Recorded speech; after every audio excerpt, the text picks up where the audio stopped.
සංඝ සන්නිපාතයන් රාජ්‍ය අනුග්‍රහයෙන් කරමින් කියන්නේ අපි දන්නේ එකමයි. මොකක්ද? බුද්ධ ශාසනය විනාශ කරන්න එක එක ගොන් කතා කියන කට්ටියක් ඉන්නවා කියලා. ඒක දැන් අපි දන්නවා. ඒක අපිට දැන් පැහැදිලි. ඒ කට්ටිය කියන්නේ මොනවද කියලාත් දන්නවා.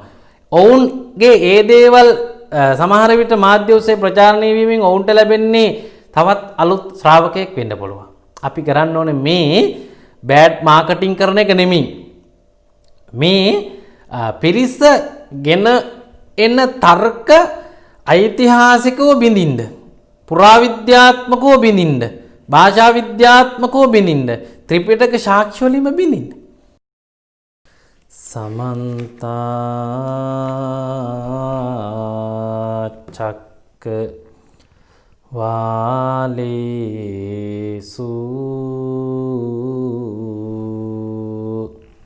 අත්‍රා ගච්ඡන්තු දේවතා සද්දම්මං මුනි රාජත්ස සුනන්තු සග්ග මොක්ඛදං ධම්මස්සවන කාලෝ අයං බදන්තා ධම්මත් සවන කාලෝ අයං බදන්තා ධම්මත් සවන කාලෝ අයං බදන්තා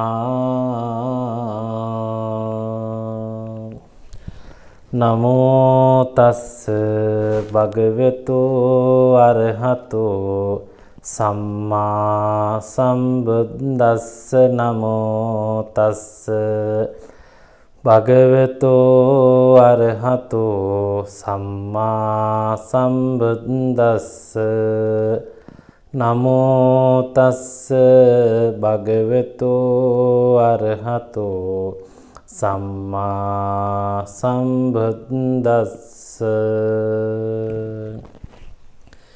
සමනාමයං මහරජ ධම්ම රාජත්ස ශාවකා තවේව අනුකම්පාය ජම්බුදීපා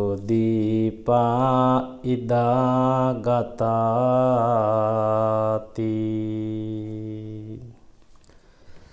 සදහෙති කාරුණික පින්වත්නි, සතිපතා විකාශනය වන නිවන් මඟ සද්ධර්ම දේශනා මාලාවේ 67 වන ධර්ම දේශනාව පොසොන්පුර 15ක පොහෝ දිනයේම යෙදීම ඊටාම වැදගත්. ඒ නිසාම මහින්දාගමනය සමගින් මෙරටට ආගමනය වූ සම්බුද්ධ දේශනාවට අද පවතින අභියෝග සහ ඒ අභියෝගාත්මක කරුණාකාරණා සමග මහින්දාගමනය අප අද දැකිය යුත්තේ කෙසේද යන කාරණාවන් මේ දේශනාව තුළදී අපි ඔබට දේශනා කරන්නට බලාපොරොත්තු වෙනවා. අද දවසේ මේ උතුම් සද්ධර්ම දේශනාවේ දායකත්වය දරන්නේ බණ්ඩාරවල ගල්කඩ පතන තේමිය නිවසේහි ප්‍රේමා සකුන්තලා රාජපක්ෂ මහත්මිය ඇතුළු දූදරු පවුලේ පිරිස විසින් විශේෂිත ආශිර්වාදයන්, විශේෂිත පුණ්‍යානුමෝදනාවන් බලාපොරොත්තුවෙන් මේ දේශනාව සඳහා ධර්මදායකත්වය ලබනවා. පින්කම අවසානයේදී අපි පින්වතුන්ට පින් දීලා ආශිර්වාද කරන්නට පින්වත්නි බලාපොරොත්තු වනවා. විශේෂයෙන් පොසොන්පුර පසළොස්වක පොහොය කියලා කියනකොටම පින්වතුනි අපට සිහිපත් වෙන්නේ අනුබුදු මිහිඳු මහරහතන් වහන්සේ ලංකාවට වැඩම වීමත්, ඒ නිසා සම්මා සම්බුද්ධ ශාසනය ලක්දිවට දායාද වීමත්, එතනින් පටන් ගත්ත ලාංකීය සදාචාරමත් සංස්කෘතික කලා ශිල්ප ඇතුළු මේ බොහෝමයක් අංග අපට දායාද වුණු ඉතාම අනුස්මරණීය සැමරිය යුතු අවස්ථාවක් හැටියටයි මේ අවස්ථාව අපට සිහිපත් වෙන්නේ. අපි ඈත අතීතයේ සිටම පින්වතුනි පිළිගන්නවා මිහිඳු මහරහතන් වහන්සේ ලක්දිවට වැඩම කිරීමට පෙර ලක්දිව සිටි ජනී ජනයා මහා උගතුන් හැටියට, මහා දාර්ශනිකයන් හැටියට, මහා වියතුන් හැටියට කටයුතු කොට නැත. විජයාවතරණය වන අවස්ථාවේ සිට වසර කිහිපයක් 200 ගණනක් යනකොට එක්තරා ප්‍රමාණයකට ලාංකික සමාජය අර යක්ෂ ඇදහිලි වලින් විවිධ විදිහේ ප්‍රාථමික ඇදහිලි වලින් ඔබ්බට ගිහිල්ලා තරමක් බුද්ධිමත් වූ චින්තනයක් සහිත ජනතාවක් බවට පත්වී තිබුණු බව සත්‍යයක්. නමුත් අධ්‍යාපනයක්, අක්ෂර මාලාවක්, විවිධ විදිහේ කලා ශිල්ප, විවිධ විදිහේ ග්‍රන්ථකරණය වැනි තාක්ෂණයන් මේ බොහොමයක් දේවල් එවකට තිබුණේ නැති බවත් මහින්දාගමනය පසුව සංඝමිත්තා තෙරණින් වහන්සේ ශ්‍රී මහා බෝධීන් වහන්සේ ලක්දිවට රැගෙන ඒම ඒ සමග පැමිණි 18 කුලයක වෘත්තීන් 18ක ශිල්පීන් තුළින් මේ ලාංකීය තත්ත්වය, ලාංකීය සමාජය විධිමත් සමාජයක්, ඉතාමත් ඉහළ ගණයේ සමාජයක් බවට පත්වුණු ස්වභාවයත් අපි පිළිගන්නවා. නමුත් අද වෙනකොට පින්නතුනි අපට පෙනෙන්නට තිබෙනවා මෙම ඓතිහාසික සිදුවීම අභියෝගයට ලක් කරමින්, එය අසත්‍යයයි ප්‍රකාශ කරමින් මිහිඳු මහරහතන් වහන්සේ ලංකාවට ගෙනාව බුදුදහමක් නෑ, ඒක ගොතපු බොරු කතාවක්. ලංකාවේ තමයි බුදුහාමුදුරුවෝ ඉපදුනේ, බුදු වුණේ, පිරිනුවම් පෑවේ.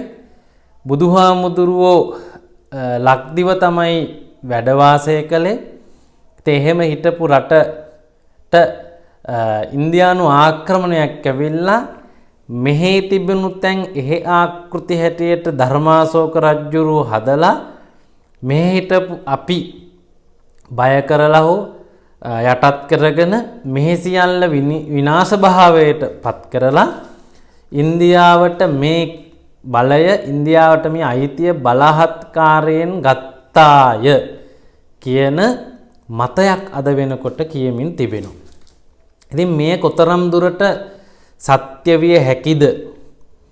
ඓතිහාසික සිදුවීමක් හැටියට අපි පිළිගන්න මහා වංශයේ තියෙන ත්‍රිපිටකයේ යම් යම් ආකාරයට සාධක විදියට ඔප්පු කරගන්නට හැකි ඉන්දියානු සම්භවයක් සහිත දාර්ශනිකයෙක් තමයි බුදුහාමුදුරුවෝ කියන කතාව අපි පිළිගන්නවද?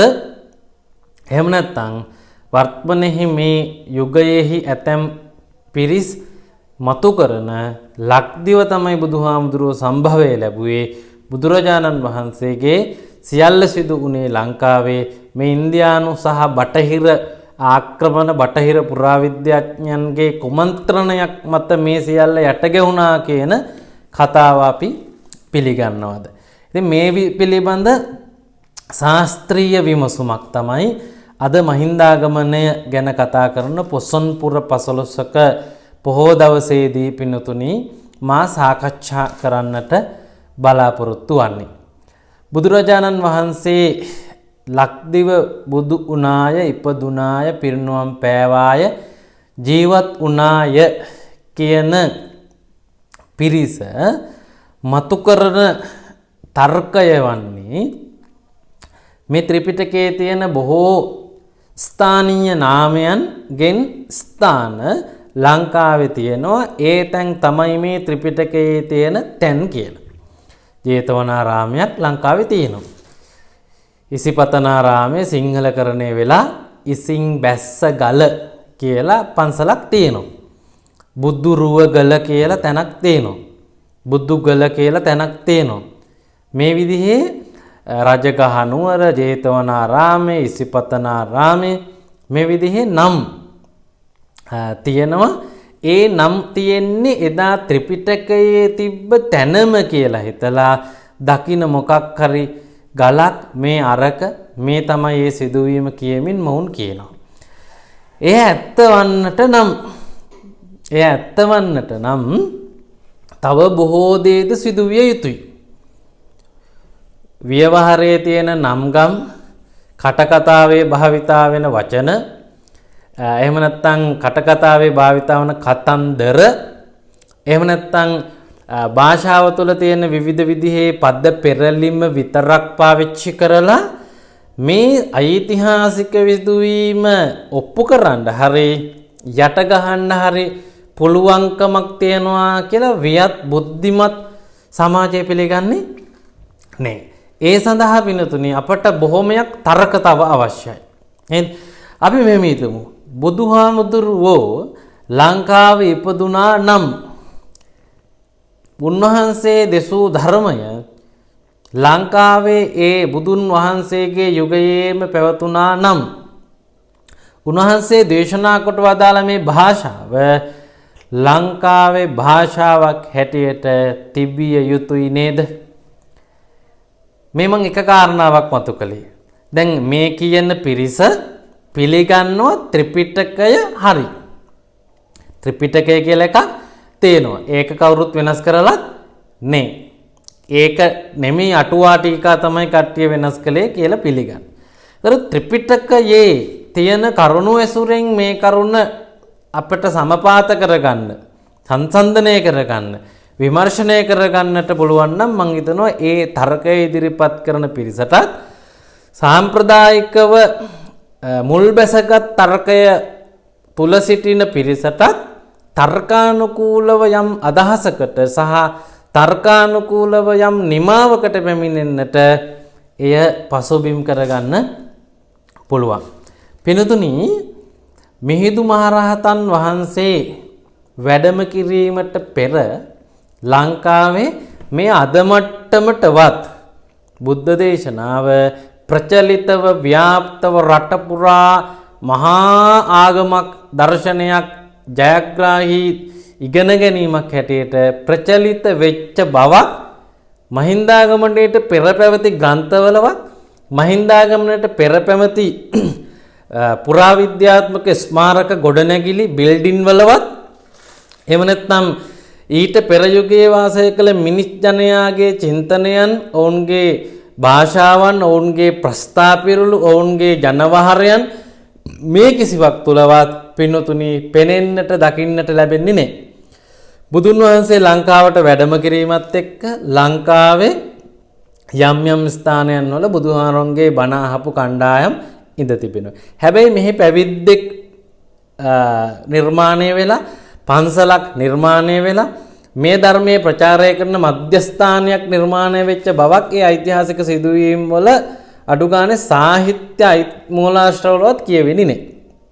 තැනින් තැන බුදුදහමේ යම් යම් ස්වභාවයන් තිබුණා වෙන්න පුළුවන් වුණත් ලංකාව පුරාම පැතුරුණු ස්වභාවයේ බුද්ධ දේශනාවක්, බෞද්ධ ශාසනයක් මහින්දාගමනයේ වෙන යුගය වෙනකොට ලංකාවේ තිබිලා නැහැ. ලංකාවේ බුදුහාමුදුරු ඉපදුනා නම්, උන්වහන්සේ මෙහි පිරිනුවම් පෑවා නම්, අර පරිනිබ්බාන සූත්‍රයේ සඳහන් වෙන මහාචාරිකා බුදුහාමුදුරුව මෙහි ගමන් කළා නම්, ඒ පරිනිබ්බාන සූත්‍රයේ සඳහන් වෙන විදිහට මහා උත්සවයක් හැටියට පැවැත් වූ පරිනිර්වාණ උත්සවයේ මෙහි පැවතුණා නම් පිනුතුනි අවුරුදු 200ක් යනකොට මේ සියල්ල අමතක වෙච්ච කණ්ඩායමක් මේ සියල්ල දන්නේ නැති මේ සියලු කතාවන් කතා වෙන්නේ නැති සමාජයක් අපේ රටේ නිර්මාණය වෙන්න පුළුවන්කම නැහැ. මිහිඳු මහරහතන් වහන්සේට තිස්ස රජතුමා මුණ ගැහෙනකොට අපට පේනවා තිස්ස දැක තිබිලා නැහැ ශ්‍රමණ රුවක්. ඔහු තැතිගත් බව කවුද මේ අමුතු ආගන්තුකයා කියන සිතුවිල්ලෙන් කවුද මට තිස්ස කියලා කතා කළේ කියලා ස්වභාවයකින් ඔහු මිහින්තලා ගල මුදුන දෙස බැලූ වග එවිට එය තේරුම්ගත් මිහිඳු මහරහතන් වහන්සේ කරුණු පැහැදිලි කරමින් තමාගේ මේ පැමිණීම පිළිබඳව ප්‍රකාශනයක් කොට තිබෙන බව අපි අද දේශනාවේ මුල දේශනා කොට වදාළ ගාථාවේ තියෙනවා. සමනාමයන් මහරජ ධම්ම රාජස්ස ශාවකා ධර්මරාජයන් වහන්සේ වූ බුදුරජාණන් වහන්සේගේ ශ්‍රාවකෙක් වූ මම ශ්‍රමණයෙක්මි. තවේව අනුකම්පාය ඔබට අනුකම්පා පිණිසම ජම්බුදීපා ඉදාගතා දඹදිව සිට මම මෙහි පැමිණියෙමි.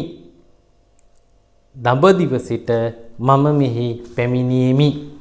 මේ පැමිණීම ෘද්ධියෙන් වැඩම කරලා සිදුවෙච්ච කතාපුවතක් හැටියට අපේ ධර්ම සාහිත්‍ය ඓතිහාසික කතාවල තිබෙනවා. ඉතින් මේ කතාව අනුව අපි තාම පැහැදිලිව තේරුම් ගන්න ඕන බුදුදහම ලංකාවේ තිබුණා නම් ඊටාම විශාල පන්සල් ප්‍රමාණයක්, ඊටාම විශාල සංඝ ජන සන්නිපාතයක්, ඊටා විශාල ලෙස පැවිදි භාවයටපත් වූ කණ්ඩායම් ඉන්න සමාජයක්. ඒ හින්දා රජ්ජුරුව කියන කෙනා අනිවාර්යයෙන් මේ පිළිබඳ දැනුවත් වීමක් වෙන්න ඕන. මොකද දේවානම්පියතිස්ස රජතුමාගේ යුගයේ රට එක්සේසත් වෙලා තිබිච්ච බවක් පෙනෙන්නේ. ඒ යුගයේ තව ප්‍රාන්ත රාජ්‍ය තිබිච්ච බවක් පෙනෙන්නේ නැහැ. නමුත් බුදුහාමුදුරුවෝ සමකාලීන ඒ අවදියේ 12 මහා ජනපද ගැන කතා කරනවා. රජවරු ගොඩක් ගැන කතා කරනවා. අධිරාජ්‍යෝ කීප දෙනෙක් ගැන කතා කරනවා. ඒ නිසා කිසිසේත්ම මේ පළවෙනි කාරණාවෙන් අපට පේනවා බුදුරජාණන් වහන්සේ ලංකාවේ ඉපදුනාය, වැඩ හිටියාය, පිරිනුවම් පෑවාය කියලා කියන්න මේකේ සාධක නැහැ. මොකද මේ කියන කට්ටිය කියන විදිහට ධර්මාශෝකගේ බලපෑමෙන් පස්සේ තමයි ලංකාවේ බුද්ධ ශාසනය විනාශ වෙන්නේ. ලංකාවේ බුද්ධ ශාසනයේ පිළිම පන්සල් මේ ඔක්කොම වෙනස් වෙන්න ඕනේ ධර්මාශෝකගේ ආගමනයෙන් පස්සේ. හැබැයි මහින්දාගමනය කියලා කියන්නේ ධර්මාශෝකගේ ආගමනය වීමට පෙර ඒ සඳහා සම්බන්ධීකරණ කටයුත්ත සිදුවනවා වාගේ අවස්ථාව. ඒ වෙනකොට මුකුත්ම දන්නේ නැති රජෙක් මේ රටේ ඉන්නවා කියන එක අපට විශ්වාස කරන්න පුළුවන්කම නැහැ. ඊළඟට පින්තුනි බුදුදහම දේශනා කරේ මාගදී භාෂාවෙන්. එයට වර්තමානයේදී pāli භාෂාව කියන වචනය පාවිච්චි කරනවා. නිශ්චිත අක්ෂර සංකේත නැති භාෂාවක් හැටියට පවතින මේ භාෂාව ඕනෑම භාෂාවකින් ලේඛනගත කර හැකි ඒ ශබ්දයේ උච්චාරණය වෙන විදිහට. හරියට ඉංග්‍රීසි අකුරෙන් සිංහල වචන SMS කරද්දී අද දරුවෝ තරුණ තරුණියෝ මේ ෆෝන් එක පාවිච්චි කරලා කරනවා වාගේ වචනය ඉංග්‍රීසි අයට ඉංග්‍රීසි අකුරෙන්, පාලි අයට සිංහල අයට සිංහල අකුරෙන්, දෙමළ අයට දෙමළ අකුරෙන්, හින්දු අයට හින්දු අකුරෙන් ලියන්න පුළුවන් භාෂාවට නිශ්චිත අකුරු සංකේත නැති, හැබැයි අකුරුත් ශබ්දත් වචනත් වාක්‍යත් භාෂාවකුත් තියෙන ඒ නිශ්චිත අක්ෂර සංකේත විතරක් නැති භාෂාවකට තමයි මාගදී භාෂාව කියන්නේ. මාගදී වචනේ හැදුනේ කොහොමද කියනකොට පැහැදිලි කරන්නේ මගධයට අයත් භාෂාව මාගදී භාෂාව කියන. එතකොට එහෙම වෙන්න නම් දැන් ලංකාවේ බුදුහාමුදුරුවෝ ඉපදුනා නම් උන්වහන්සේ ලංකාවේ සුලභවම භාවිතා කළ භාෂාවෙන් තමයි ධර්මදේශනා කරන්නේ. එතකොට ලංකාවේ එහෙම නම් පිනතුනි තිබිය යුතුයි pāli භාෂාව ජන ව්‍යවහාරයේ පැවතුණු යුගයක්. pāli භාෂාව කතා කරමින් ජීවත් වුණු මිනිස් කණ්ඩායමක්. පාලි භාෂාව පාවිච්චි කරමින් සියලු ගනුදෙනු කරමින් එය ජාතික භාෂාව බවට පත්වෙච්ච යුගයක් පොදුවේ සියලු ජනයා දන්නා භාෂාව බවට පත්වෙච්ච සිදුවීමක් තියෙනවා. වාග් විද්‍යාඥයෝ භාෂාවන් හැදිච්ච විදිහ සොයාගෙන තියෙනවා. මේ හෙළ බස සිංහල බස හැදෙන්න පෙර මේ වගේ බ්‍රාහ්මීය අක්ෂර ප්‍රාකෘත භාෂා ඒ වගේ සම්භවයට ලැබුණු විවිධාකාරයේ පෝෂිත භාෂා පිළිබඳව ඊටාම ගැඹුරු හැදෑරීම් වාග් විද්‍යාඥයන් භාෂා විද්‍යාඥයන් සිදු කරලා තියෙනවා. ඒක ලාංකීය පෙරදිග අග්නිදිග ආසියාතික දකුණු ඉන්දීය මේ විවිධ භාෂා කාණ්ඩ ගෲප් විදිහට හඳුනාගෙන තියෙනවා. ඒ කිසිවක පිනතුනේ ලංකා සමාජය ඇතුලේ මේ මහා පොළොවේ අප අද පාලි භාෂාව යයි කියන මාගදී භාෂාව ව්‍යවහාරික භාෂාවක් හැටියට පුද්ගලයන් අතර කතා බහ වෙච්ච පුද්ගලයන් ගනුදෙනු කරපු භාෂාවක් හැටියට තිබුණාය කියලා පැහැදිලි වෙන්නේ නැහැ. එතකොට මේක ලොකු තර්කයක්. ත්‍රිපිටකය සිංහලෙන් කොහෙවත් නැහැ. ත්‍රිපිටකයේ තියෙන්නේ පාලියෙන්. මේ පාලි ත්‍රිපිටකය මේත භාගය තමයි සිංහලට පරිවර්තනය කරමින් යන්නේ. නේද? එතකොට ත්‍රිපිටකය එදත් අදත් තියෙන්නේ මාගදී භාෂාවෙන්. එහෙම නැත්නම් පාලි භාෂාවෙන්. එය මේ සාමාන්‍ය ජනතාවට දේශනා කරපු භාෂාව වෙන්න නම් සාමාන්‍ය ජනතාවට ওই භාෂාව පුළුවන් වෙන්න ඕන. අපට පේනවා අපේ රටේ කිසිදු ඓතිහාසික අවස්ථාවක එහෙම පාලි භාෂාව ව්‍යවහාරික කතන භාෂාව බවට ලේඛන භාෂාව බවට පත් වූ යුගයක් අපේ ඉතිහාසයේ හමු වෙන්නේ නැහැ. එහෙම තිබුණා නම් සෙල්ලිපි වල පාලි භාෂාව තියෙන්න ඕන. සාහිත්‍ය මූලාශ්‍ර වල පාලි භාෂාව තියෙන්න ඕන. මිනිස්සුන්ගේ නම් වල පාලි වචන තියෙන්න ඕන. ස්ථානීය නාමයන් තුල පාලි වචන තියෙන්න ඕන. හැම බඩුවකටම පාලි ව්‍යවහාරයක් අපි ළඟ තියෙන්න ඕනෑ කරනවා. නමුත් පින්වතුනි මතක තියාගන්න මේ කියන කිසිවක් අපේ රට තුල අපේ රටේ ඉතිහාසය තුල භාෂා විද්‍යාත්මකව හමු වෙන්නේ නැහැ. එතකොට ඒ නිසා ලිඛිතව හෝ අලිඛිතව තියෙන ඉතිහාසය තුල මාගදී භාෂාව ලංකාවේ කවර යුගයක හෝ තිබුණා කියන්නට කිසිදු සාධකයක් කිසිදු මූලාශ්‍රයක් තුල නැහැ. ඔවුන්ගේ හිතලුන් තුල හැරෙන්නට. මේ කාරණාවත් අපිට ඉතාම වැදගත්. මිහිඳු මහරහතන් වහන්සේ පොසොන් දවසේ වැඩම කරලා ලංකාවට බුද්ධ දේශනාව හඳුන්වා දීලා මේ කතාව එහෙම හිදුවෙච්ච ඉන්දියානු සම්භවයක් ඇති බුදුරජාණන් වහන්සේ කියන වචනය අපට පිළිගන්නට සිද්ධ වෙන තැනක් තමයි මේ කතාව. ඊළඟට තුන්වෙනි කාරණාව හැටියට මම ඔබට පැහැදිලි කර දෙන්න බලාපොරොත්තු වෙනවා. ලංකාවේ තියෙන සියලු ඓතිහාසික මූලාශ්‍ර ග්‍රන්ථවලින් අපට පේනවා පාලි භාෂාවෙන් අදට තියෙන පොත පවා පාලි භාෂාවට ලිව්වේ පරිවර්තනය කළේ සිංහල පොතක් බලාගෙන බව. උදාහරණයක් විදිහට මේ බොහෝමයක් ඓතිහාසික සිදුවීම් සම්බන්ධ කරගෙන දේශිත හුඟක් පොත්වල අපට තියෙනවා හෙළ භාෂාවෙන් නැත්නම් සිංහල භාෂාවෙන් තමයි මුල් පොත තිබිලා තියෙන්නේ. එතකොට ඒ භාෂාවෙන් ත්‍රිපිටකේ නෑ වුණාට. ඒ භාෂාවෙන් ත්‍රිපිටක දේශනාවක් නෑ.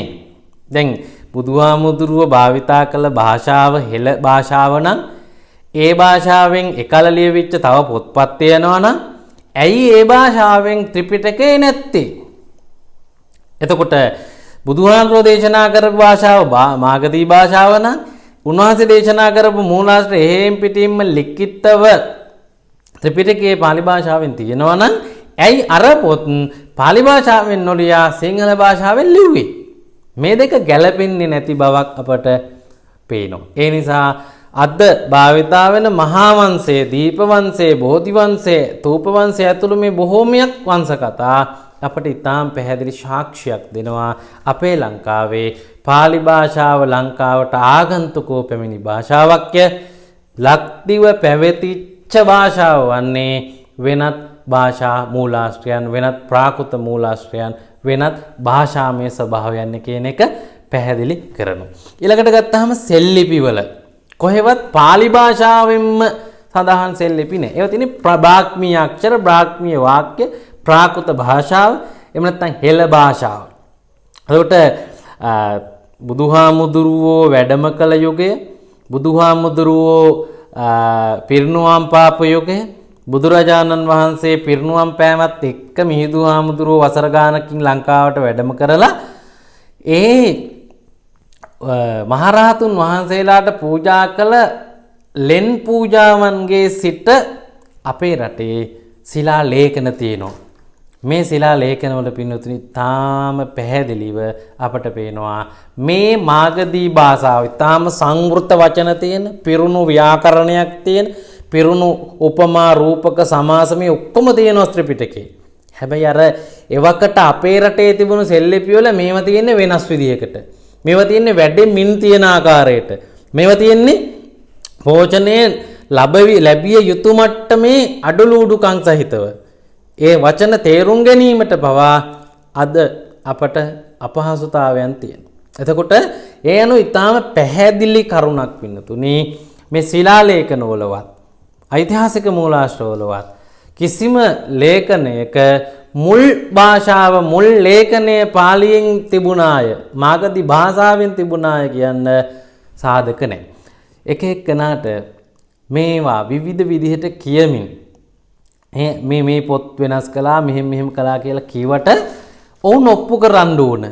මේ විදිහට තිබුණා, මේක තමයි මේ මකලා මෙහෙම ලියලා තියෙන්නේ කියලා.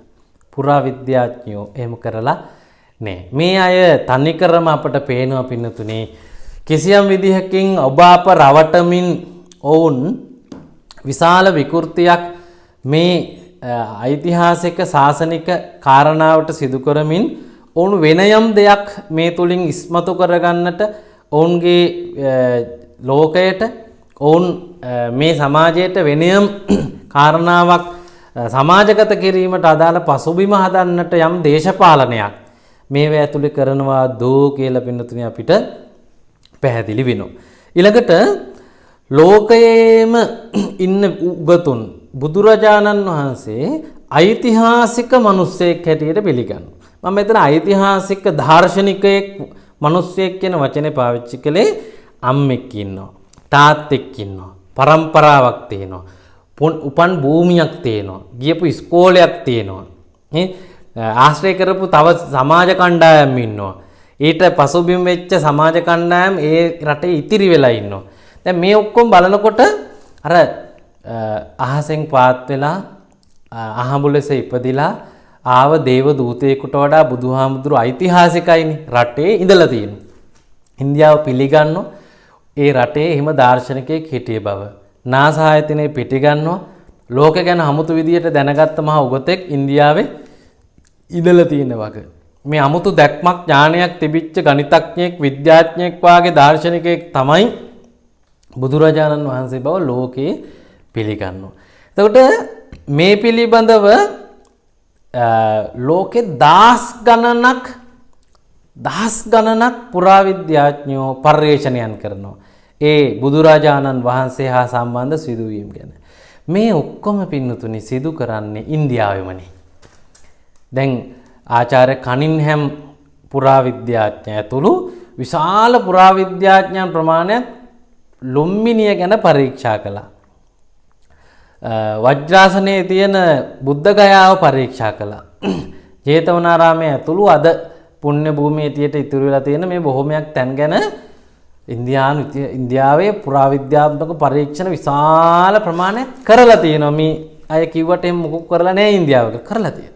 ඒ කරපේවට එකම බෞද්ධ හෝ බෞද්ධ නොවන පුරාවිද්‍යාඥයෙක්වත් ලංකාවේ බුදුගල තෝරාගෙන නැහෙනි.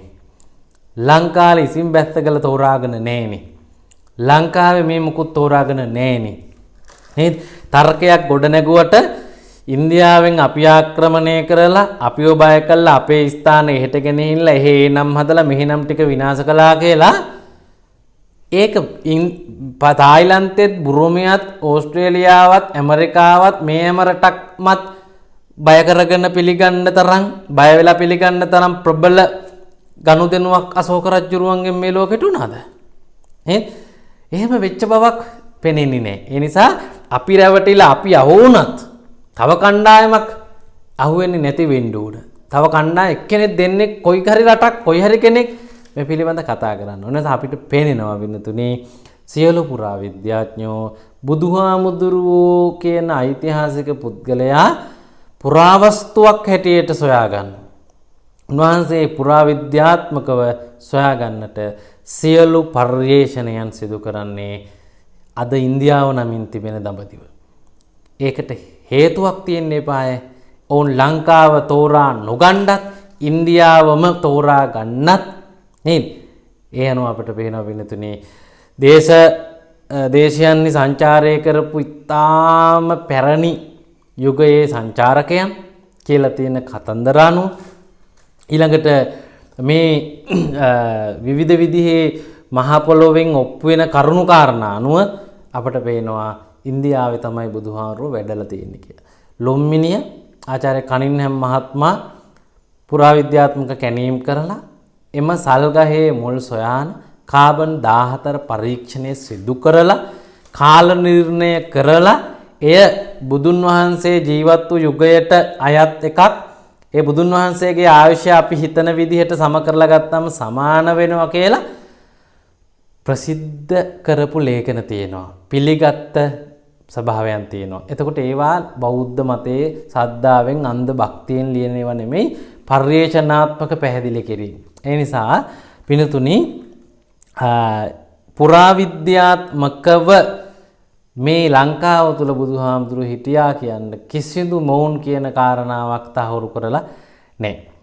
ඊළඟට ගත්තාම මේ කියන කතාව මෙහෙම සිදුවෙන්නට නම් ලංකාවට ඇවිල්ලා ලංකාවෙන් බුදුදහම ඉගෙනගෙන ගිහිල්ලා ලංකාවට ආක්‍රමණයක් කරන්න මෙහෙම සම්බන්ධ වීමක් ගැන කතා කරනවා නම් අශෝක රජුරුවන්ගේ පුතා මිහිඳු මහරහතන් වහන්සේ රහත් වෙලා ඉඳලත් කරලා තියෙන කුමන්ත්‍රණයක් නේ. වෙන්න පුළුවන්ද?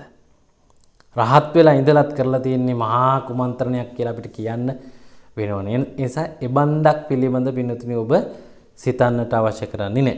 ඊළඟට මම මතු කරන කාරණාව තමයි බුදුදහම හා සම්බන්ධ පූජනීය ස්ථානයන් තියෙනවා. ජයශ්‍රී මහා බෝධීන් වහන්සේ, දන්ත ධාතුන් වහන්සේ, ඊළඟට ලංකාවේ විවිධ ස්තූප විහාර මේ බොහෝමයක් දේවල් සම්බන්ධව පුස්තක ලියවිලා තියෙනවා. දැන් ශ්‍රී මහා බෝධිය පිළිබඳ සියලු මුල අග කතාව ලියවෙච්ච පොත තමයි බෝධි වංශය. දන්ත ධාතුන් වහන්සේ රැගෙන පැමිණීමේ සිට මේ පිළිබඳ කතාන්දරයේ තියෙන සිද්ධිය තියෙන විස්තරය අනුපිළිවෙලට තියෙන පොත තමයි 18 වංශය. ස්තූප පිළිබඳව තියෙනවා තූප වංශය. රට ගැන තියෙනවා දීප වංශය. පස්සේ ඒක මහා වංශය බවට පත් වුණා. මෙහෙම තියෙන වංශ කතා දැන් තියෙන්නේ පාලියෙන්. හැබැයි ඒ සියලු පාලි පුස්තකවල තියෙනවා ඒ පාලි පොත ලියන්නේ සිංහල මූලාශ්‍රයක් පාවිච්චි කරලා කියලා. ඒ පාලි පොත ලියන්නේ සිංහල මූලාශ්‍රයක් පාවිච්චි කරලා. දෙවෙනි කාරණාව තමයි එහෙ තිබෙනවා මේ වස්තුන් රැගෙන ආවේ කොයි විදිහටද කියන තැන ඉන්දියාවේ සම්බන්ධයෙන් ලංකාවට ලැබුණා කියලා. දන්ත ධාතුව වැඩම කිරීම ගැන තියෙනකොට කලිඟු රටේ ඇතිවෙච්ච මහා ප්‍රශ්නය ගැන කලිඟු රජතුමා ඇතුළු පිරිස මේ හා සම්බන්ධව ක්‍රියා කළ ආකාරය, ධාතුන් වහන්සේගේ ආරක්ෂාව පතා ලංකාවට ධාතුන් වහන්සේ නන්ද හේමමාලා සහ දන්ත කුමරුන් අතේ පිටමන් කරපු වග ඒක ලැබුණ හැටි මේ සියල්ල ගැන සඳහන් වෙනවා. මේ විදිහට බෝධීන් වහන්සේ ගැන තියෙනකොට ඉන්දියාවෙන් ජයශ්‍රී මහා බෝධීන් වහන්සේගෙන් සාකාවක් ලංකාවට මුහුදු ගමනකින් වැඩම කරපු වග. මුහුදු ගමනකින් ලංකාවට පැමිණිලා ඒක ස්ථාපිත කරපු වග මේ කොහොමද මේක පැමිණුනේ කියන එක මේ පුස්තකවල සඳහන් වෙලා තියෙනවා. එතකොට මේ සියලුම ආකාරයේ බෝධි වංශයේ, දාඨා වංශයේ, දූප වංශයේ, දීප වංශයේ, පසුව මහා වංශයේ ආදී මේ සියල්ල තුලම පින්නතුනේ පොදුවේ අපිට දකින්න තියෙන දෙයක් තමයි අපේ පරිවර්තකයා පවා පිළිගෙන තිබෙනවා. පරිවර්තකයා පවා පිළිගෙන තිබෙනවා ඊට පෙර ලංකාවේ තියවිච්ච සිංහල පොතක් මේකේ තිබුණා. සිංහල පොතේ තිබ්බේ මෙන්න මෙහෙමයි. දැන් මේ ආක්‍රමණ වෙන්නේ ඉස්සෙල්ලා අශෝක රජුරු සමහර විට එන්නේ ඉස්සරලා රට චෝල කාලිංගාදී පිරිස් ආක්‍රමණය කරන්න ඉස්සෙල්ලා වෙච්ච ග්‍රන්ථකරණයන්. ඒ නිසා ඒ මූලාශ්‍ර අනුව අපට පේනවා පාලියට මේවා නැගුවා සිංහල පොත් බලාගෙන. සිංහල පොත් තුල තියෙනවා මේ වස්තු පැමිණියේ දඹදිවින් කියන. එතකොට මේ හැම පොතකම බොහෝ මේ වංශ කතාවල තියෙන එකක් තමයි මුහුදු ගමන්. මුහුදු අනතුරු. මුහුදේදී සිදුවෙච්ච ආශ්චර්යමත් සිද්ධි. මේ රට ඇතුලේ මේ කියන විදිහට මේ අය කියන එක තැන්වල මුහුදු ගමන් තියෙනවද? රට ඇතුලේ. දැන් බුදුහාමුදුරුවෝ ගේ ධාතුන් වහන්සේ බුදුගල තිබිලා හරි කොහේ හරි තිබිලා නම් වැඩමුවේ මේ රාජ්‍යයන් කීපයට වරින් වර ඒ එක මුලින්ම ලැබෙනකොට ඒ ලැබීම් පිළිබඳව කියනකොට ඒ වගේ මුහුදු ගමන් තියෙන රට මැද මුහුදු තියෙනවද? එතන මේ පුස්තක මූලාශ්‍ර විදියට අපිට පාවිච්චි කළොත් පින්නතුනි ඊටාම හොඳට පැහැදිලි වෙනවා මේ පුස්තකවල තිබෙන සිදුවීම ඓතිහාසිකයි. ඒවා ඉතිහාසගත කතා, වංශ කතා කියන්නේ ඒ නිසා. මේ වංශ කතාව තුල සඳහන් වෙන්නෙම ඊටාම හොඳට මතක තියාගන්න දඹදිවින් ඉන්දියාවෙන් ලංකාවට බුද්ධ දේශනාව පැමිණිච්ච කාරණාවක්. ඒ නිසා ඒ කරුණ අනුවත් අපිට ඊටාම පැහැදිලිව පැහැදිලි කරගන්න පුළුවන්. ලංකාවේ සම්භව වූවක් නෙමෙයි බුද්ධ දේශනාව. මිහිඳු මහරහතන් වහන්සේ අද වාගේ පුණ්‍යවන්ත දවසක මේ රටට දායාද කළ ආගමනය වූ දෙයක් කියලා. ඊළඟට මේ විදිහටම තව අපි හිතුවොත් පින්නතුනි ත්‍රිපිටකයේ තියෙනවා පුද්ගල නාම. ත්‍රිපිටකයේ තියෙනවා ස්ථානීය නාම. ත්‍රිපිටකයේ තියෙනවා රාජ පරම්පරා.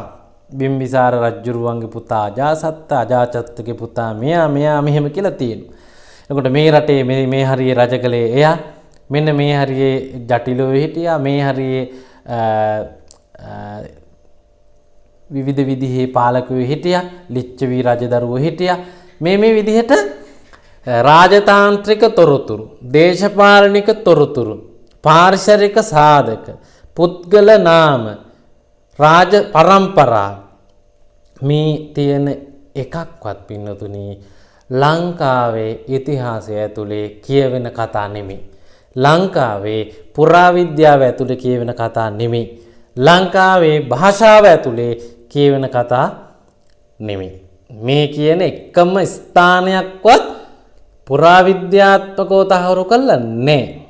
පුරාවිද්‍යාඥයෝ ස්වාධීනයි. කට්ටිය රජයේ නිලධාරීන් නෙමෙයි. රජයට ඕන එකක් හරි පාලකයන්ට ඕන එකක් හරි කාට හරි ඕන එකක් උත්තරේ විදිහට ගන්න කට්ටියක් නෙමෙයි පුරාවිද්‍යාඥයෝ කියන්නේ. පුරාවිද්‍යාත්මක පර්යේෂණ තියෙන්නෙම ස්වාධීන හැටියට. කාබන් 14 පරීක්ෂණයෙන් කාල නිර්ණය කළාම කලින් කිව්ව කෙනෙක්ට ඕන උත්තරේ නේ. ඒක නිකන් අපි අර සීනි බලන මැෂින් එකකට ලේ බිඳුවක් දාපුවාම අපි හිතාන ඉන්න උත්තරේ කවදාවත් ගන්න බෑ. දාපු ලේ බිඳුවට අදාළ උත්තරේ නෙන්නේ. ආන් ඒ වගේ මේ කියන කාල නිර්ණය පර්යේෂණයේ කාටවත් ඕන උත්තර ගන්න පුළුවන් එකක් නෙමෙයි. ඒ වාගේ මතක තියාගන්න එහෙම බලනකොට අපිට ඉතාම පැහැදිලිව පේනවා පින්නතුනේ ත්‍රිපිටකයේ තියෙන සූත්‍රවල විනය දේශනාවල තියෙන මේ ස්ථාන නාම එකක්වත් පුද්ගල නාම එකක්වත් රාජ පරම්පරා එකක්වත් ලංකාවේ පැවතුණු බවට ලංකාවේ සමාජය ඇතුළේ තිබුණු බවට කිසිදු විදිහකින් කිසිදු සාධකයක් ඉදිරිපත් වෙන්නේ නැහැ. ඒ නිසා ලෝකේ ඕන කෙනෙක්ට පුරාවිද්‍යාත්මකව මේ පර්යේෂණ කර හැකි තවදුරටත් අපිට ඔප්පු කරන්න ඔබ ලංකාවේ බුදුහාර ඉපදුනාය කියනවා නම් මේ කියන ඒවා ඓතිහාසික පුරාවිද්‍යාත්මක භාෂා විද්‍යාත්මක සාහිත්‍ය මූලාශ්‍රමය ආදී ලෝකේ පිළිගත් විවිධ ශාස්ත්‍රීය ආකාරයෙන් ඔප්පු කරන්න මේ කියන කතාව ඇත්ත මේ මෙහෙම තියෙනවනේ ඇයි ඔයාලා නෑ කියන්නේ කියලා අපෙන් අහන්න අපි ඒ තර්කයට එකඟයි. අපි ඒ සාකච්ඡාවට එකඟයි කියන එක මේ වෙලාවේදී මතක් කරනවා. මම උදාහරණ කිහිපයක් කියන්නම්කෝ. මේ ත්‍රිපිටකයේ තියෙනවා 12 මහා ජනපද. ඒ ජනපදවල ප්‍රමාණ සුවිශාලත්වය. ඒ ජනපදවලට අයිති ජන වර්ගයක්. ඒ ජනපදවලට අයිති රාජ්‍ය පරිපාලන ක්‍රමවේද දේශපාලනය. ඊළඟට ඒ රටවල් වලට අයිති මහා අධිරාජ්‍ය ගැන.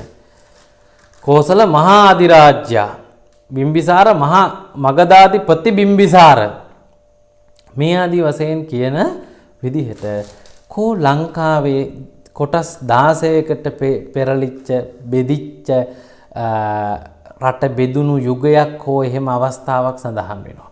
ලංකාවේ තියෙන තුන් හෙළය, සිව් හෙළය ගැන.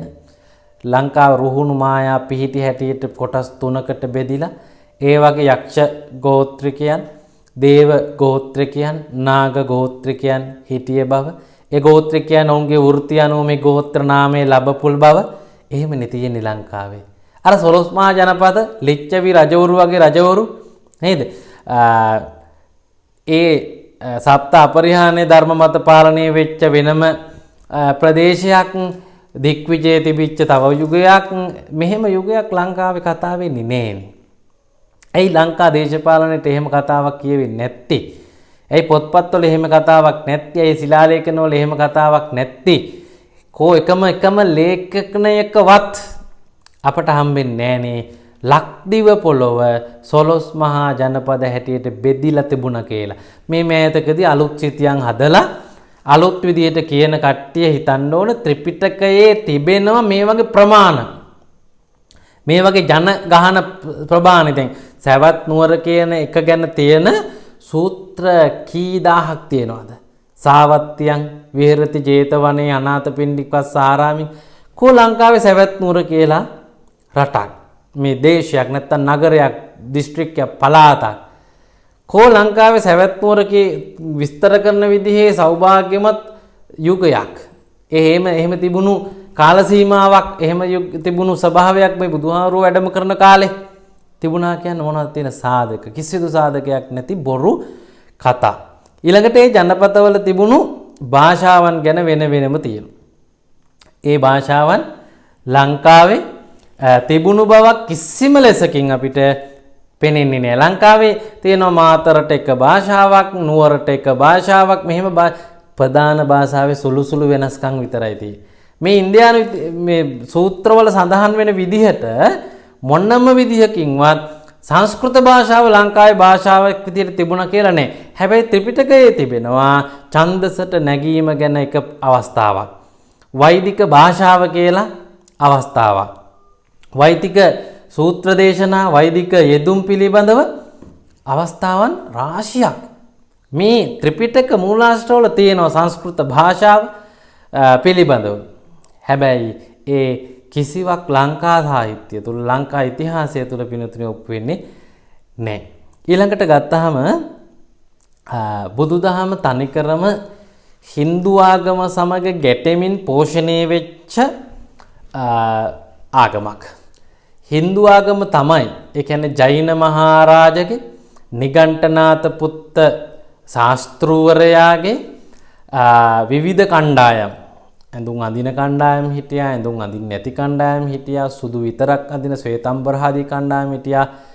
කොහොමරි දේව ඇදහිල්ල, ඒක දේව වාදය, බහුදේව වාදය කරන කොට ගත්ත ප්‍රබල ඇදහිලි සහිත හින්දු භක්තිකයන්, අද හින්දු භක්තිකයන් හැටියට අපි කියන කණ්ඩායම සමග ගැටෙමින් ඇතිවෙච්ච ස්වභාවයක් තමයි මේ භාෂාවේ තියෙන්නේ. ඒක ඔප්පු වෙන සූත්‍ර ගොඩක් තියෙනවා. උපාලි සූත්‍රයේ උපාලි ගෘහපතියා ජෛන මහා රාජ සමග කළ ගනුදෙනු මහා පූජා ගැන තියෙනවා. ඉතින් ඒවා ලංකාවේ පැවතිච්ච බවට කිසිදු සාධකයක් නැහැ. ඊළඟට ගත්තාම බිලි පූජා, බලි පූජා, දාස් ගණන් පූජා කිරීම සිද්ධ කරන ඒවා ලංකා සමාජයේ ඈත අතීතයේ ඉඳලම තිබුණු බවක් පෙනෙන්නේ නැහැ. යම් යම් කණ්ඩායම් වර්තමානයේ පොඩි කණ්ඩායම් හැටියට මේවා කරන්න උත්සාහ කළා. බුදුහාමුදුරුවෝ වැමුණා කියන යුගයේ, නැත්තම් මිහිඳුහාමුදුරුවෝ වැඩම කළා කියන යුගයේ මේ කියන කතා කාලය තුල ඒවා පෙනෙන්නේ නැහැ. එතකොට එකක් හින්දු ආගම තිබිච්ච, ඒහා ගැටෙමින් බිහි වෙච්ච, එහි කිසියම් පරිවර්තිත දියුණු අවස්ථාවක් හැටියට හැදුණු බුද්ධ දේශනාව ලංකාවේ තිබ්බනම් ලංකාවේ Hindu ආගමේ පුරුක් ඉතිරි වෙන්න එපායි. නමුත් ලංකාවේ Hindu ආගම මේ ත්‍රිපිටකයේ සඳහන් වෙන විදිහේ Hindu ආගමක් ලංකාවේ නෑ. හැබැයි ඉන්දියාවේ තියෙනවා. ඉන්දියාවේ ඊටාම තදබල ලෙස දේවවාදී තියෙනවා. ඊටාම තදබල ලෙස තියෙනවා. ඊළඟට මේ ත්‍රිපිටක පොත්වල තියෙනවා නත්ති මේ සමිතං ධනං නත්ති මේ සමිතං ආදී විස්තරවල සමකල නොහැකි ධනයක් හැටියට තියෙනවා ගවයා. ලංකාවේ ගවයා එච්චර පූජනීය නෑ. හැබැයි ඉන්දියාවේ පූජනීයයි. ත්‍රිපිටකයේ ඒ සමාජය ගැන තියෙනවා. ගවයා අධික ලෙස පූජාවටපත් වෙච්ච සමාජයක් ගැන තියෙනවා. හැබැයි ලංකා සමාජයේ එහෙම එකක් හම්බෙන්නේ නෑ. ඊළඟට අපිට පේනවා සත් ශාස්ත්‍රවලු 6 දෙනෙක් හිටියා. විශාල ජන කණ්ඩායම ඔවුන්ගේ ශ්‍රාවකයන් වේ හිටියා. රජවරු පවා ඒ කණ්ඩායම් වල ශ්‍රාවකයන් බවට පත් වෙලා හිටියා. අපිට පේනවා අන්න එහෙම තිබිච්ච ජටිලයෝ, නිගණ්ඨයෝ, පරිබ්‍රාජකයෝ, අචේලකයෝ නේද? මේ කිසිම එකක් හෝ එවැනි ආරාමයක් හෝ එවැනි ස්ථානයක් හෝ එවැනි ලේඛනයක් හෝ ලංකාවේ නෑනේ. හැබැයි ත්‍රිපිටකයේ තියෙනවානේ. ත්‍රිපිටකයේ සාමාන්‍ය ඵල සූත්‍රය ගත්තාම අජාසත්ත මේ 6 දෙනාම මුණ ගැහුණු වග අජාසත්ත පීතෘඝාතක පීඩාව දුරු කරගන්න මේ 6 දෙනාගෙන්ම උපදෙස් පැතූ බව, ඔවුන් කිසිවෙක් ළඟ උපදෙස් නොතිබුණු බව සාමාන්‍ය ඵල සූත්‍රයේ තියෙනවානේ. එතකොට සාමාන්‍ය ඵල සූත්‍රය පිළිගන්න ඔබට ශාස්ත්‍රුන් වහන්සේලා 6 දිනක් හිටියේ නෑව බොරු කතා කියන්න බෑ. අකිරිය වාදය ඉන්දියාවේ තාමත් ඉතිරි වූ ආගමක්. දේවවාදය ඉන්දියාවේ තාමත් ඉතිරි වූ ආගමක්. ලිස්සලා යන මතවාදයේ කිසිවක් පිළිඳ නොගෙන ආදග න්‍යාය පාවිච්චි කරන එක ඉන්දියාවේ තාම තියෙන මේ ආගමක්. එතකොට මෙහෙම ගත්තාම අපිට ඊටාම් පැහැදිලි වෙනතුනි මොවුන් කියන්නේ බොරුවක්. ඔවුන්ට ඒ සඳහා වෙනත් ඇති මොනවා හෝ ඉලක්ක. කොහොම වුණත් අපි බුදුහාමුදුරුවෝ ගැන, ධර්මයේ ගැන, සංඝයා ගැන, ඒ වගේම මේ කියන සියල්ල ගැන හිතේ සද්ධාව බිඳ ගන්නට මොවුන්ගේ මේ භාෂා ශක්තිය, මොවුන්ගේ පිරිස් ශක්තිය, මොවුන්ගේ ධනය ආදිය පාවිච්චි කරලා වුන් කරන විවිධ උපක්‍රම වලට ගොදුරු වෙලා අහු වෙලා ඉන්න බව තමයි පින්නතුනි හිතන්න වෙන්නේ. හොඳටම පැහැදිලි මේ කියන කතා ඇත්තනම් මේ මං කියන දේවල් ලංකාවේ තියෙන්න ඕන. බුදුහාරෝ ලංකාවේ නම් හිටියේ ලංකාවේ සත්සාත්‍රවල හිටපු බවට සාක්ෂි තියෙන්න ඕන. ලංකාවේ 12 මහා ජනපද තිබුණු බවට සාක්ෂි තියෙන්න ඕන. ලංකාවේ Hindu ආගම ඉතාම තදබල ලෙස පැවතිච්ච රටක් කියලා මේ කියන සාක්ෂි තියෙන්න ඕන. ඒ කිසිවක් පෙනෙන්නේ නැහැ. ඒ නිසා මේක සම්පූර්ණ අසත්‍යයක්. අද වාගේ උතුම් පෝයක මිහිඳු මහරහතන් වහන්සේමයි පින්නතුනි ලංකාවට බුද්ධ දේශනාව අශෝක මහා අධිරාජ්‍යයා 3 වෙනි සංගායනාව කරලා රටවල් 9කට බුදුදහම බෙදද්දී ගෙනාවේ. ඒ ගැන කිසිම කතාවක් නැවත අපට කුකුසකින් හිතන්න ඕන කතාවක් නැහැ. ඊටාම් පැහැදිලි දේ තමයි මේ මං කියන්නේ. ඊළඟට ත්‍රිපිටක සූත්‍රවල අපිට හමු වෙනවා කුල ක්‍රමයක්, චතුර් වර්ණ, ඔවුන්ට අයත් ස්වධර්ම පිළිබඳව, ඔවුන්ගේ වෘත්තීමේ අයිතීන් පිළිබඳව, ඔවුන්ට හිමි ස්වභාවයන් මේ ආදී පිළිබඳව විශාල විස්තරයක් හමු වෙනවා. ඉන්දියානු ඉතිහාසයේ අදටත් තියෙන දේවල් මේවා. කුල ભેදේ. බ්‍රාහ්මණ කියලා කුලයක් ලංකාවේ නැහැ. ලංකාවේ හොඳ මේක කියලා තියෙන වෙන එකක් නේ. හැබැයි ඉන්දියාවේ අදටත් ශුද්‍රයෝ කියලා කට්ටියක් ඉන්නවා. ඉන්දියාවේ අදටත් බ්‍රාහ්මණ කියලා කට්ටියක් ඉන්නවා. ඉන්දියාවේ අදටත් ශාක්‍යයෝ කියලා කට්ටියක් ඉන්නවා. ඉන්දියාවේ අදටත් වෛශ්‍යයෝ කියලා කට්ටියක් ඉන්නවා. මේකෙන් බෙදිච්ච විවිධ විදිහේ කණ්ඩායම් ත්‍රිපිටකයේ තවදුරටත් තියෙනවා. ඒ කණ්ඩායම් අදටත් ඉන්දියාවේ තියෙනවා විතරක් නෙමෙයි, කුල ભેදය තදින් වැළඳගත්ත. කුල ભેදය නිසා විවිධ අයිතිවාසිකම් අහිමි කරපු සමාජයක් ඉන්දියානු සමාජය ඇතුලේ අද දක්වාම පින්නතුනි තියෙනවා. ලංකා සමාජය ඇතුලේ කුල ભેදය ඔයිට වඩා හාත්පසින්ම වෙනස් ක්‍රමයකට හැදෙන්නේ. ලංකාවේ වෘත්තීය ඉලක්ක කරගත්ත ස්වභාවයට කුල නාමයක් ඇදිලා ඒ කුලයේ ගෞරවය වෘත්තියේ ස්වභාවය අනුව හැදිච්ච එකක් තමයි තියෙන්නේ. නමුත් ඉන්දියාවේ තියෙන වෙනම කුල ක්‍රමයක් ඔවුන් දේවවාදයේ පදනම් කරගත් කුල ක්‍රමයකට යටත්. නේ ත්‍රිපිටකයේ තිබෙනවා මේ කියන තොරතුරු. නමුත් ඒ කියන තොරතුරු තියෙන සමාජයක් ලංකාවේ තිබිලා නැහැ. ඉන්දියාවේ එහෙම සමාජයක් අදටත් ශේෂව තිබෙනවා. ප්‍රබලව ශේෂව තිබෙනවා. ඒ අනුව අපට පේනවා ඉන්දියාවේ තමයි බුදුහාමුදුරුවෝ ඉපදිච්ච ඒ ජීවත් වෙච්ච පාරිසරික සාධක, සමාජීය සාධක, ඓතිහාසික සාධක ගොඩාක් හඳුනා ගන්නට තිබෙන්නේ. ඔබ දන්නවා බ්‍රාහ්මණ, වෛශ්‍ය, ශුද්‍ර, ක්ෂත්‍රිය ආදී මේවා විවිධ සූත්‍ර දේශනාවල තිබෙනවා. විනය පිටකයේ මහා වග්ගපාලිය හරිය මේ පිළිබඳව තිබෙනවා. විවිධ සෝපාකගේ පැවිදිවීම පිළිබඳව තියෙන මූලාශ්‍රවල මේ කුල භේදය ගැන තිබෙනවා. සතර දිගින්ම පැමිණෙන මහා ගංගාව සමුදුරට වැටුනම එක සුවඳක්, එක රසක්, එක පාටක් වෙනවා වාගේ සිව් කුලයෙන් පැමිණෙන පිරිස මගේ සසුනට ආවම මෙහෙම එක වාගේ ධර්ම රසයේ සුවය විඳින එක වාගේ පිරිසක් වෙනවා. මේක ඇතුලේ කුල භේදයක් නැහැ කියලා මේ සූත්‍රවල තියෙනවා. ඒක ඉන්දියාවේට අදාළයි, අපිට තරම් අදාළ කුල භේදය, කුල ප්‍රමාණයක් නෙමෙයි. ඊළඟට අපිට පේනවා ඉන්දියාවේ මේ බුදුහාමුදුරු ඉපදිච්ච ස්වභාව කාලයේදී දෙසටක් මිත්‍යා දෘෂ්ටි ගැන සූත්‍ර ගොඩක තියෙනවා. බ්‍රහ්මජාල සූත්‍රය, දිට්ඨි ජාල, බ්‍රහ්මජාල ආදී වචන පාවිච්චි කරලා තියෙනවා. ඊළඟට විවිධ පැවිදි වූ පුද්ගලයන් බලනකොට ජටිලෝ මහාන වෙලා, පරිබ්‍රාජකයෝ මහාන වෙලා, නිගණ්ඨයෝ මහාන වෙලා, අචේලකයෝ මහාන වෙලා, ගෝවෘත අනුගමනය කළ අය මහාන වෙලා, ගවවෘත, සුනක වෘත, අජවෘත භාවිතා කළ අය මහාන වෙලා මේ බලපුවාම මේ කියන කණ්ඩායම් ලංකාවේ හිටපු බවක් හෝ ඒ වගේ ශේෂ වෙච්ච කවර හෝ ප්‍රාථමික ඇදහිල්ලක් ලංකාවේ මේ වෙනකොටවත් අපි දන්න ඉතිහාසයේවත් මහාවන්ත ලිව්ව ඉතිහාසයේ අවස්ථාවේවත් ඉඳලා නැහැ. එතකොට මේ කියන දෙතටක් මිත්‍යා දෘෂ්ටි බ්‍රහ්මජාල සූත්‍රයේ තියෙනවා. ඒ කියන ස්වභාවයට අනුව ඒ කියන කණ්ඩායම ඉන්න ඕනේ සමාජයේ ගැන බුදුහාමුදුරුවෝ මේ සූත්‍රවල දේශනා කළේ.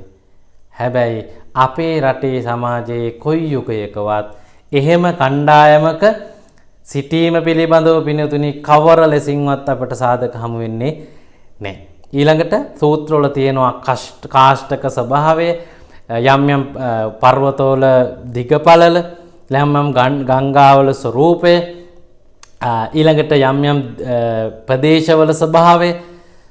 අද ඔවුන් නම් කරන එදා ත්‍රිපිටකයේ ඒ නම් මුලින් තිබිච්ච ස්වභාවය කිසි ලෙසකින්වත් ඒවා සංසන්දනය වෙන්නේ නැහැ.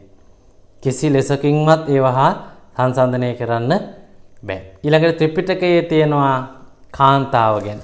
ඒ තියෙන කාන්තාව ගැන තියෙන දේශනා බොහෝමයක කල කාන්තාවට හිමි වූ තත්වය ගැන සඳහන් වෙනවා. නමුත් ඒ කියන තරම් පහත්, ඒ කියන තරම් දුර්වල, ඒ කියන තරම් පීඩිත කාන්තාවක් ලංකාවේ හිටපු නැති බව විජයාවතරණය වෙලාවේ කුවේණිය කරන ලද දේශපාලනයේ, කුවේණිය සිදු කරන ලද කුමන්ත්‍රණයෙන්, කුවේණියට එකල ඒ වෙනකොට තිබුණු බලයෙන් පැහැදිලි වෙනව නේද? අපේ රටේ හිටපු කාන්තාව ඉන්දියාවේ මේ කියන මට්ටමේ ඉතාම හිරවෙච්ච, ඉතාම අඩු සම්පත් තිබුණු, අඩු අයිතීන් තිබුණු කාන්තාව නෙමෙයි. අපේ රටේ කාන්තාව ගැන එහෙම කියවෙන්නේ නැහැ. ඉතින් ඒ නිසා මේ කරුණු ඔබ සිහියට ගන්න. ලංකාවේ බුදුහාමුදුරු ඉපදිලා ලංකාවේ තමයි මේ ඔක්කොම කළේ කියන එක යම් දිනක සමාජගත වෙලා ස්ථීර වුණොත් ඒකෙන් මුළු ත්‍රිපිටකයේම මහ විශාල ප්‍රමාණයක් හලන්න වෙනවා. බොරු වෙන්න ඇති කියලා. ඇයි ඒ තියෙන විදිහේ පරිසර නැහැ, ඒ කියන විදිහේ සමාජ නැහැ, ඒ කියන විදිහේ රාජ පරිපාලන ක්‍රම නැහැ, ඒවා තිබිලා නැහැ නෙමෙයි. ඒ හින්දා ඒවා ත්‍රිපිටකයට එකතු වෙච්ච ප්‍රබන්ධ කියලා අයින් කරයි සමහර විට. ඒක කරන්න වෙන්න පුළුවන් මේ මතය සමාජගත කරමින් ඉන්නේ. ඒ නිසා අප බෞද්ධයන් හැටියට ගිහි පැවිදි දෙපාර්ශවයේම පරිස්සම් වෙන්න ඕන. අද අපි දකිනවා විවිධ වැඩසටහන් කරමින්, විවිධ මාධ්‍ය පැය ගණන්, දවස් ගණන් පාවිච්චි කරමින් ආම්දුරු දහස් ගණන් වඩම්මලා විශාල සංඝ සන්නිපාතයන් රාජ්‍ය අනුග්‍රහයෙන් කරමින් කියන්නේ අපි දන්න එකමයි. මොකක්ද? බුද්ධ ශාසනය විනාශ කරන්න එක එක ගොන් කතා කියන කට්ටියක් ඉන්නවා කියලා. ඒක දැන් අපි දන්නවා. ඒක අපිට දැන් පැහැදිලි. ඒ කට්ටිය කියන්නේ මොනවද කියලාත් දන්නවා.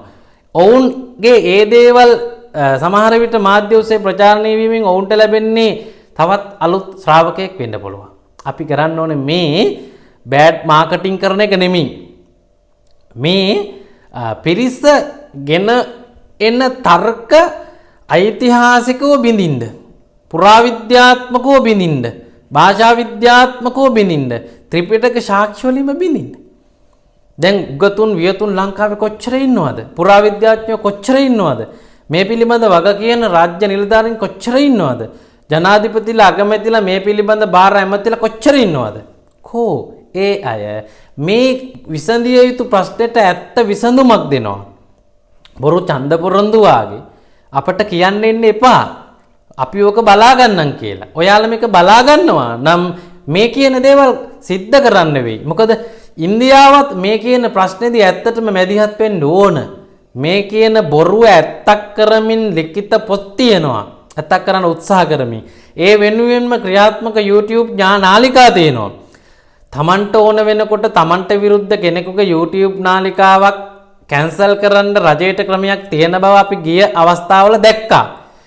රජයට එහෙමනම් පුළුවන් වෙන්නත් ඕන ධර්මයට විරුද්ධව මේ කියන ඓතිහාසික කතාවට විරුද්ධව ගොඩනගන තර්කයේ රාජ්‍ය විරෝධී ක්‍රියාවක් හැටියට සලකලා ඒ නාලිකා, ඒ භාෂා, ඒ ප්‍රචාරණය පිළිබඳව ඔබේ ක්‍රියාකාරීත්වය, ඔබේ අධ්‍යයනයවත් අඩුම ගානේ සිද්ධ කිරීමට ඔබ කටයුතු කරන්නට ඕනෑ කරනවා කියලායි අපි පෞද්ගලිකව අදහස් කරන්නේ. මොකද අපි දැනට සොයමින් යනවා ඔවුන්ගේ දේශනා ඔවුන් කොතරම් කියමින් හිටියත් ඒවා හිතලුවක් විතරයි. ඒවට කිසිම ඔවුන්ට ඔප්පු කරන්න සාධකයක් නැහැ. ඔප්පු කරන්න සාධකයක් කිසි ලෙසකින්වත් නැති ලොකු බොරුවක්, ලොකු මිත්‍යාවක්, ලොකු විහිළුවක් තමයි ඔවුන් සිදු කරන්නේ. නමුත් අසරණ උපාසක උපාසිකාවෝ මේවට අහු වෙනවා. මතු අනාගතයේදී පාසල් දරුවෝ, තරුණ තරුණියෝ මේ ඔක්කොම Facebook එකෙන් දකින, මේ ඔක්කොම YouTube එකෙන් විතරක් ලෝකේ දකින, ඉතිහාස පොත් නොකියවන, ඉතිහාසය ඉස්කෝලේ උගන්වන්නේ නැති කාලේ මේ ඔක්කොම පින්නතුනේ අවුල් වෙනවා. මේ ඔක්කොම මිනිස්සු රැවටෙනවා. එක දිගට ගොඩක් කල් මේවට අවස්ථාව දෙන්න හොඳ නැහැ. අපි සිංහල ජනවහර කියනවා එක දිගට කිව්වම බොරුවක් වුණත් ඇත්ත වාගේ මිනිස්සුන්ට හිතන්න හිතෙනවා කියලා. ඒ නිසා මේ බොරුවට ලොකු ඉඩක් දෙන්න ඕන නෑ. අපේ මේ කියන කතාව සංවාදයට විවෘතයි.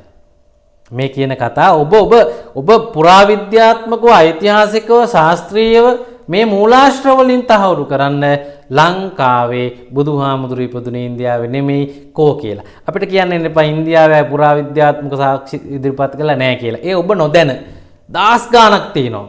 බටහිරයි දාස් ගාණක් කරපු පරිශන තියෙනවා. ඒ වගේ යම් යම් කාරණා තහවුරු කරගෙන තියෙනවා. එකක්වත් නෑ ලංකාව ගැන. එකක්වත් නෑ ලංකාව ගැන. ඒ නිසා මේ බොරුව බොරුවක්. ඊළඟට ඉන්දියානු ඉතිහාසයේ Hindu ආගම ඇතුලේ, ඒ සමාජය ඇතුලේ, නිකණ්ඨනාත පුත්ත ඇතුලේ, සත්‍ශාස්ත්‍රූරත්වයේ ඇතුලේ කතා වෙච්ච වචන ටිකක් තිබුණා. බුද්ධත්වය. ඒක බුදුහානක වචනයක් නෙමෙයි. බුද්ධත්වයේ බුද්ධ කෝලාලේ සමාජෙ තිබිච්ච එකක්. නිර්වාණය ගැට රහිත නිසා නිගණ්ඨ කිව්වේ. නිර්ගණ්ටි, නිගණ්ඨ වචනේ හැදෙන්නේ එහෙම. එතකොට සීලය ගැන යශෝදරාව පිළිසිඳ ගන්න අවස්ථාවේ පවා පන්සිල් අටසින් පෙහෙවත් ගැන කතා වෙනවා. ලංකාවේ තිබුණේ ගස් ගල් වදින, යක්ෂය අදහන, මල පෙරේත වෙන්න පූජා පවත්වන ප්‍රාථමික අවස්ථාවක්. නමුත් ඉන්දියාවේ අපිට පේනවා මේ සංකල්ප කතා කරපු යුගයක් තිබුණා. ඉන්දියාවේ බුද්ධත්වයේ පන්සිල්, ධ්‍යාන, අභිඥා, මාර්ගඵල, ඉහළින් යාම, 이르දි ප්‍රාතිහාර්ය ගැන තිබුණා. ඒවට ඊටාම නිවැරදි නව අර්ථකථනයක් තමයි බුදුහාමුදුරුවෝ දුන්නේ. රහත් බව නම් මෙන්න මෙයයි. එය දෙන්න වෙන්න මෙහෙම වෙන්න ඕන. උතුම් බ්‍රාහ්මණයෙක් වන්නේ මෙන්න මේ තරත්තා. මේ තත්ත්වනට එනකන තමයි උතුම්ම බ්‍රාහ්මණයා කියලා රහතුන් වහන්සේට බ්‍රාහ්මණයා කියනවා. 이르දි ප්‍රාතිහාර්ය ගැන බුදුහාමුදුරුවෝ පැහැදිලි කරනවා. ඒ සියලු වචන ගත්තම අපිට පේනවා කර්ම සංකල්පය නිගණ්ඨනාත පුත්තගෙන් ඉඳලා එන එකක්. ඒකට කර්මය නිගණ්ඨනාත පුත්ත වරද්දලා කියනකොට කාය දණ්ඩේ තමයි බලගතු වචී දණ්ඩේට මනෝ දණ්ඩේට වඩා කියද්දි බුදුහාරක හරි එක කියනවා. මේ විදිහට උන්වහන්සේ විපාක දෙන පිළිවෙල ගැන විපාක දෙන ස්වභාවය ගැන ගොඩක් දේ තව කියනවා. ඒ නිසා ලංකා සමාජයේ මේ වචන භාවිතා වෙච්ච දාර්ශනිකයෝ ගැනවත් ඒ වචන ලංකා කෝලාහල හැටියට තිබුණු යුගයක්වත් පින්නතුනි කෝ.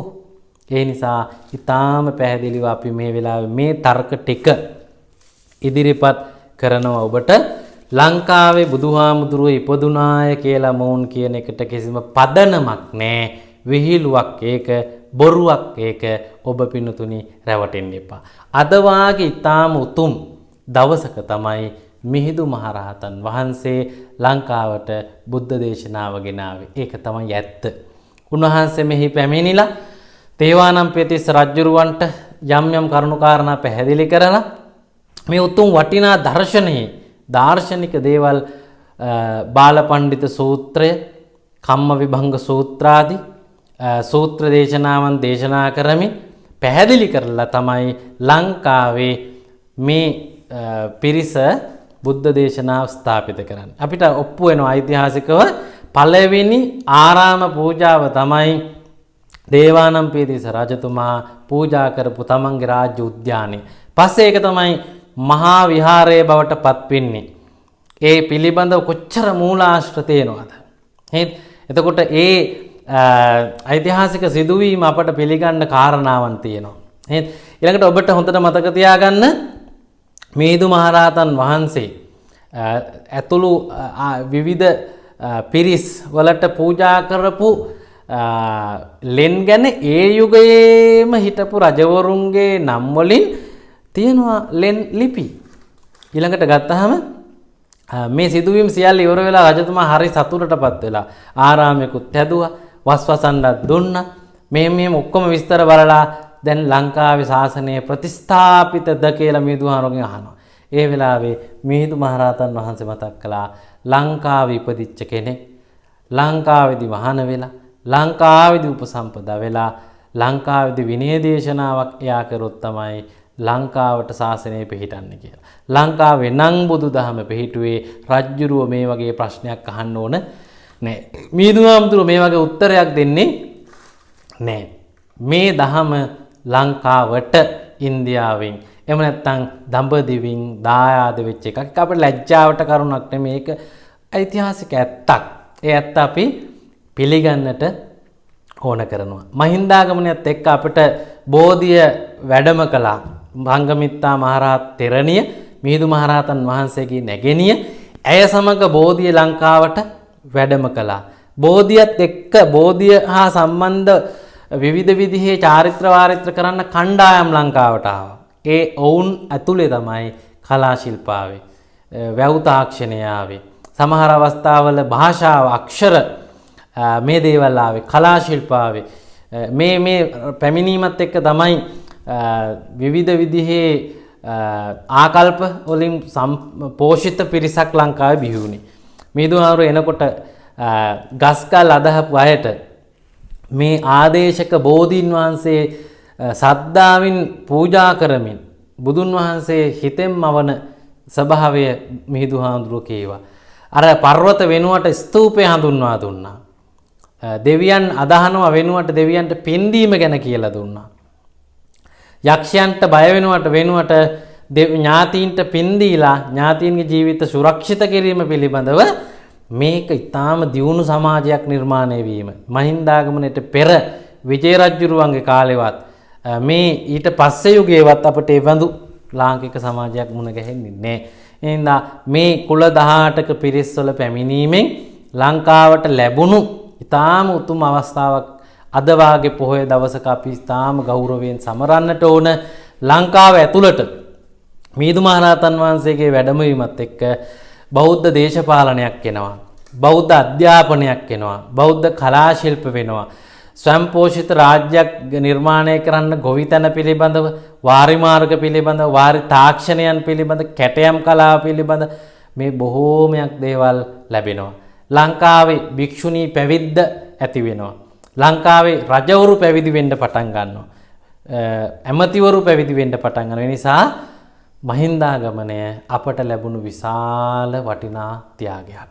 මිහිඳු මහරහතන් වහන්සේ මෙරටට වැඩම කරන්නෙම ධර්මාශෝක නැමැති ඉන්දියානු අධිරාජ්‍යවාදියා පැවැත් වූ තුන්වෙනි සංගායනාවේ ප්‍රතිඵලයක් හැටියට මොග්ගලී පුත්තතිස්ස මහරහතන් වහන්සේගේ අනුශාසනා පරිදි පැවැත්වුණු උන්වහන්සේගේ ශිෂ්‍යයෙක් හැටියට මිහිඳු මහරහතන් වහන්සේ මේ සංගායනාවෙන් පස්සේ රටවල් 9කට බුද්ධ දේශනාව ඉන්දියාවෙන් දඹදිවින් බුදුන් උපන් දේශයෙන් රැගෙන යද්දී අපේ රටටත් රැගෙන ආවා. එහි තම්බපන්නි අපි ස්වර්ණ දේශය ආදී වශයෙන් තියෙන මේ රාජ්‍යයන් අතර අපටත් ඒ අවස්ථාවේ මේක ලැබුණු බව සඳහන් වෙන නිසා මේ කරුණු කාරණාවන් සිහියට නගාගෙන පිනතුනි ඔබ මහින්දාගමනයේ මිහිඳු මහරහතන් වහන්සේගේ ආගමනය අනුබුදු මිහිඳු මහරහතන් වහන්සේ කියලා අනුවර්තනය කරන්නට පුළුවන් ස්වභාවයෙන් අපි මේ මහින්දාගමනය හිතමු. අද දවසේ මේ අනුසාරයෙන් මේ ඇසුරු කරගෙන බුදුහාමුදුරුවෝ ඉපදුනේ ලංකාවේද ඉන්දියාවේද කියන බණ කිව්වේ මහින්දාගමනයේ තමයි. ඉන්දියාවේ තමයි බුදුහාමුදුරුවෝ ඉපදුනේ ලංකාවට ගෙනාවා කියන්න තියෙන කතාව සහිත පොය. ඒකයි මේ මාතෘකාව මම අද දේශනා කළේ. එහෙමනම් කාලය එක්ක සලකලා තව බොහෝ දේ කියන්නට පැහැදිලි කරන්නට තිබුණත් ඒ සඳහා ඉදිරියට අවස්ථාවක් තබා ගනිමින් අප මේ දේශනාව දැන් නිමාවටපත් කරනවා. ලක්දිවට බුදුදහම ලැබුණු උතුම් පුර 15ක පොහොය දවසේ පොසොන් පුර 15ක පොහොය දවසේ ධර්මදේශනාවේ අද දායකත්වයේ දරන්නට යෙදුනේ බණ්ඩාරවෙල ගල්කඩ පතන තේමිය නිවසේහි ප්‍රේමා සකුන්තලා රාජපක්ෂ ඇතුළු දූ දරුවන් පවුලේ සෑම දෙනා විසින් විශේෂයෙන්ම අභාව ප්‍රාප්ත වුණු VM උක්කුමැණිකේ මාතාව 2014 3 මාසේ 16 වෙනිදා අභාවයටපත් වුණා. 2017 12/19 කේ අප්පුහම් පියතුමා අභාවයටපත් වුණා. ඒ දෙපළ ඇතුළුව පින්නතුන් නමින් මියගේ යම් තාක් ඥාතීන් වෙතොත් හැමට මේ පින් ලැබේවා. මේ පින් අනුමෝදන් වෙලා සුවපත් භාවයටපත් වේවා. ඊ타ම ඉක්මන් ආත්ම භාවයක් තුළදී උතුම් අමා මහ නිවනින් සැනසෙන්නට මේ උතුම් වූ ධර්ම දානමය කුසලය හේතු වාසනා වෙත්වා කියලා සාදු කියලා පින් දෙන්න. ඒ වගේම සංදීප උදාමින් බණ්ඩාර පුතණුවන් ඇතුළු පවුලේ දූ දරුවන් හැම දිනාටම අධ්‍යාපන කටයුතු වඩාත් හොඳින් සිදු කරන්නට ඊටාම හොඳට ශක්තිය ලැබේවා. නිරෝගී සුව වැඩේවා. ඔබ හිතන පතන ජීවිතයේ සියලු අනාගත බලාපොරොත්තු ਸਰව ප්‍රකාරයෙන්ම සාර්ථක භාවයටපත් වෙන්නට මේ පින් හේතු වාසනා වෙත්වා කියලා ප්‍රාර්ථනා කරන්න. ඒ වගේම සකුන්තලා මහත්මිය ඇතුළු පවුලේ සෑම දෙනාටමත් මේ බණ අහන සුවහසක් බෞද්ධ ජනතාවටත් ඌව ප්‍රජාගුවන් විදුලියේ කාර්ය මණ්ඩලය ඇතුළු හැම දිනාටමත් මේ උතුම් වූ කුසලය නිර්වාණ සාන්තිය පිණිසම පාරමී ධර්මයක්ම වේවා කියලා ආකාසට්ටා ච බුම්මට්ටා දේවානාගා මහිද්దికා පුඤ්ඤන්තං අනුමෝදිත්වා චිරන් රක්칸තු සාසනං චිරන් රක්칸තු දේශනං චිරන් රක්칸තු මං පරන්ති.